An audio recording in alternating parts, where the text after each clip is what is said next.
Hello दोस्तों, स्वागत है आप सभी का मेरे इस YouTube चैनल बिगनर्स विद सूरज में।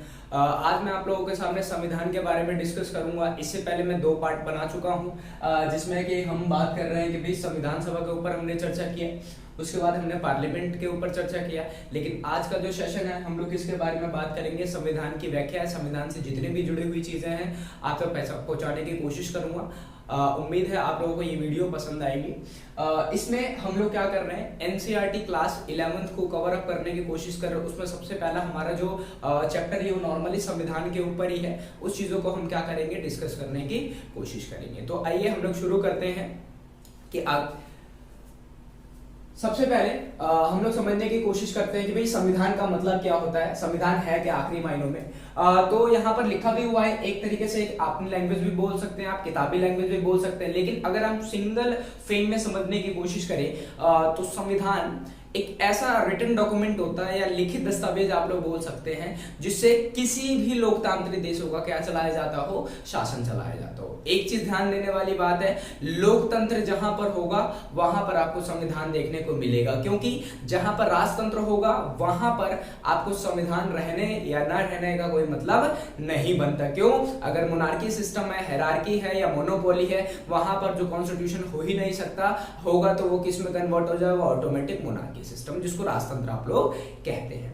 तो इसमें हम लोग बात की हमने कि भाई एक ऐसा लिखित दस्तावेज जिसके माध्यम से किसी देश या राष्ट्र का शासन चलाया जाता हो, बात करते हैं हम लोग। जैसे हम भारत के बारे में बात करते हैं, 1947 से पहले हम क्या थे, अंग्रेजों के गुलाम थे, सिंपल सी बात। तो उस टाइम पर हमारे पास कोई भी ऐसा संविधान नहीं था, ना उन चीजों के बारे में जानकारी तो थी, लेकिन उन पर अमल करने वाले जो लोग थे वो काफी ज्यादा क्या थे भाई, माइनस में थे। इन द सेंस सपोर्ट करने वाले कम थे और क्रिटिसाइज करने वाले, जिसको आप बोलते हैं आलोचना करने वाले, अधिक हमारे भारतीय लोग। तो खैर वो चीजें अलग है। तो यहाँ पर हम बात करेंगे सिर्फ और सिर्फ संविधान के बारे में कि व्याख्या क्या है।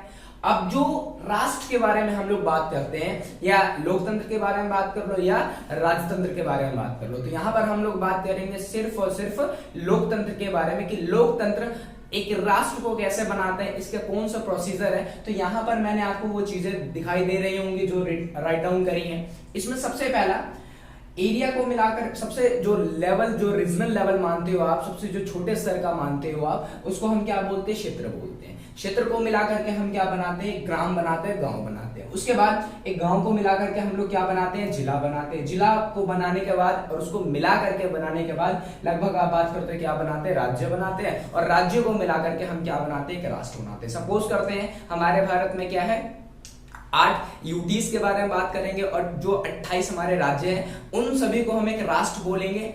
बकायदा आपको क्या देखने को मिलता है भाई, जो जिला है, अब जिला हमारे भारत में लगभग अप्रोक्सीमेट आप लोग चेक कर सकते हैं 739 के करीब में है। डाटा 2020 तक का है ये, कि भारत में जो टोटल आप जिलों के बारे में बात करते हो, वो जिलों की संख्या कितनी है, 739 के करीब। और एक चीज और है कि लोकतांत्रिक देश में अगर भारत की बात करें तो राष्ट्र में जो हमारा सबसे योगदान, जो अहम योगदान जो राज्य देता है, नॉर्मली क्षेत्रफल के हिसाब से और जनसंख्या के हिसाब से, तो क्षेत्रफल के हिसाब से आपका राजस्थान आ जाता है, लेकिन जो जनसंख्या के हिसाब से हमारा यूपी आ जाता है। तो कहने का मतलब क्या है कि यहाँ पर लोग कहते हैं कि भाई एक पाकिस्तान हमारा यूपी है। सिंपल से जितनी जनसंख्या यूपी की है अप्रोक्सीमेट 20 से ऊपर है, 20 करोड़ से ऊपर, वो जनसंख्या किसकी है, पाकिस्तान की। तो खैर ये चीजें अलग है, लेकिन हम किसकी बात करेंगे यहाँ पर, ये तो हो गई आपकी बेसिक जानकारी कि भाई जो एक राष्ट्र है वो कैसे बनाया जाता है, कौन कौन से प्रोसीजर से उसको गुजरना पड़ता है, ये चीजें देखें।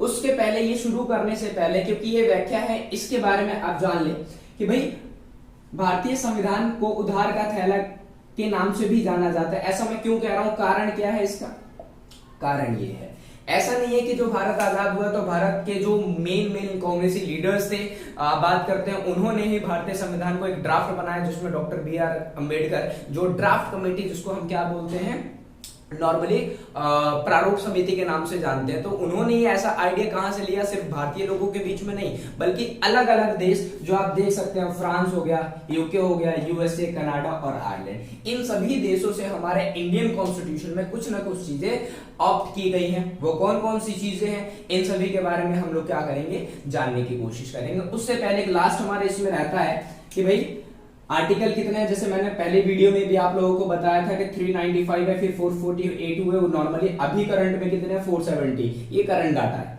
उसके बाद भाग कितने थे, 22 भाग थे, जिसके हमारे भाग 3 में फंडामेंटल राइट के बारे में बात करते हैं, 4 में DPSP direct principle state policy, जिसको आप क्या बोलते हैं हिंदी में, राज्य के नीति निर्देशक तत्व बोलते हैं, जिसका मेंशन जो हमारे 36 से 51 आर्टिकल में आपको देखने को मिलता है। उसके बाद यहाँ पर हम लोग बात करेंगे कि किस तरीके से हमारे पास शेड्यूल के बारे में बात करते हैं। पहले 8 थे, फिर हमारे उसमें भारतीय संविधान में 4 ऐड हो गए, करंट में कितनी होगी 12 होगी।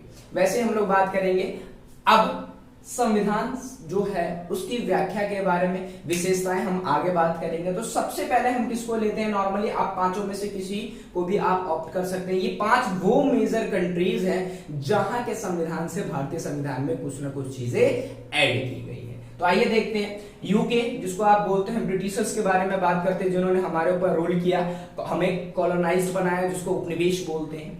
तो इसमें सबसे पहले संसदीय व्यवस्था, मैंने पिछली वीडियो में आप लोगों को बताया था कि जो संसद है वो कितने चीजों को मिलाकर के बनाया जाता है। नॉर्मली बात करते हैं लोकसभा, राज्यसभा और राष्ट्रपति की बात करते हैं। तो वो चीज 3 चीजों से मिलाकर के हमारे भारत में संसदीय व्यवस्था का निर्माण किया जाता है, और यही कहा जाता है कि जो संसद है वही कानून बनाती है, और ये बहस का भी मंच होता है। क्यों? क्योंकि इसमें पक्ष वाले भी आते हैं और आपके विपक्ष वाले भी आते हैं। तो ये चीजों आपको क्या करना पड़ेगा, कनेक्ट करना पड़ेगा, जो बहुत ईजी है।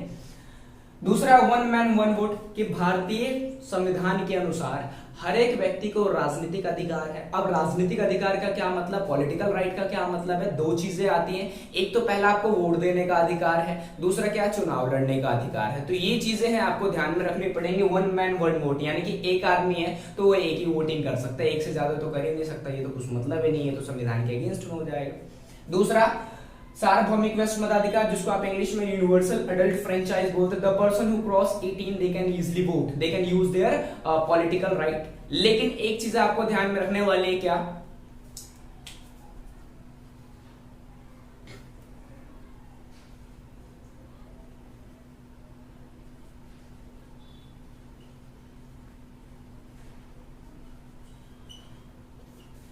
इकसठवें संविधान संशोधन 1989 में बात करते हैं, जो राइट टू वोट का जो एज क्राइटेरिया है, पहले कितना था 21 साल, अब 21 से घटा करके कितना कर दिया गया 18 साल। तो ये माइनर सी चीजें हैं, ये आपको क्या करना पड़ेगा, लर्न करनी पड़ेंगी, याद करनी पड़ेंगी, इसमें रट्टा मारने वाली कोई बात नहीं है।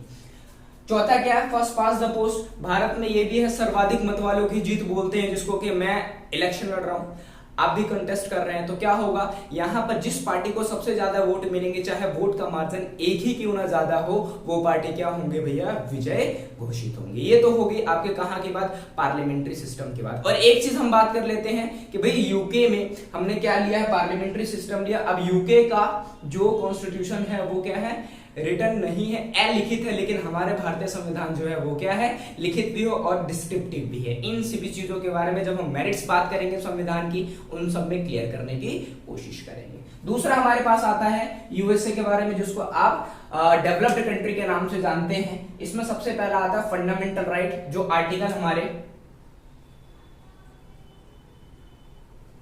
कहीं पर आपको 14 से 35 देखने को मिलेगा, 14 से 32 देखने को मिलेगा। जो लास्ट वाला है राइट टू प्रेजुडिस या राइट टू जस्टिस वाला, जिसको हम हिंदी में संवैधानिक उपचारों का अधिकार बोलते हैं, वो हमारा लास्ट फंडामेंटल राइट माना जाता है। तो यहां पर दूसरा क्या, मौलिक कर्तव्य, मौलिक कर्तव्य का जो मेंशन है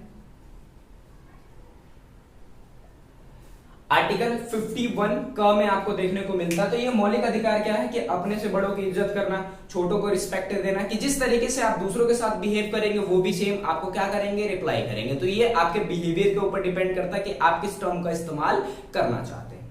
तीसरा है राष्ट्रपति पद, उपराष्ट्रपति पद का मेंशन हमारे भारत में है, और कहा जाता है जो उपराष्ट्रपति होता है वो क्या होता है, राज्यसभा का सभा पदेन, या बोल सकते हो उस राज्यसभा का अध्यक्ष बोलते हैं। राष्ट्रपति जिसका कार्यकाल कितने साल का होता है, 5 साल का होता है, इसका कोई फिक्स नहीं है। लेकिन अमेरिका की बात करते हैं, अमेरिका में सिर्फ और सिर्फ राष्ट्रपति का पोस्ट है, वहां पर आप केवल 2 ही बार आप इलेक्शन को कंटेस्ट कर सकते हो। इसका मतलब क्या है कि अगर मैं एक बार जीत गया तो 4 साल तक रहूंगा। अमेरिका में 4 साल तक प्रोविजन है, लेकिन भारत में क्या है, राष्ट्रपति 5 साल तक रह सकता है।